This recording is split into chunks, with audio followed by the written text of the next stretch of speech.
Sekarang udah mulai tadi 40 menit. Saya ngelihat sarannya udah lengkap. Ada pengantin laki, ada pengantin perempuan, ada wali nikah, ada orang saksi dengan hijab kabul. Tinggal satu yang belum. Apa tuh mas kawinnya? Mas kawinnya apa? Cincin mas? Harusnya jadi katolik. Berapa gram? Bukanya maskernya mas. Ya, masker, masker. Maharnya hari ini berupa perhiasan emas seberat 10 gram. Neng Lina, Anda diberikan mahar berupa perhiasan emas seberat 10 gram. Cukup, Neng? Ada tambahan nggak? Ini mumpung hujannya mau berhenti dikit lagi. Kerok pasar dulu. Udah, namanya teman-temannya ya.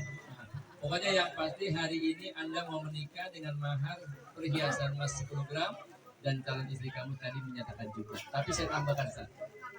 Bang Imam, ini pesan yang Lina. Apa kata beliau? Saya mau ke Sukabumi, tapi jalannya jalan raya. Saya mau punya suami, tapi suami yang penuh kasih dan sayang. Ya Allah. Dah, cukup itu aja Bang ya.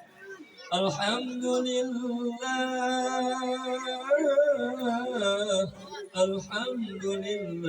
nahmaduhu wa nasta'inuhu wa nastaghfiruh ونعوذ بالله من شرور أنفسنا وسيئات أعمالنا من يهدي الله فلا مضل له ومن يضلل فلا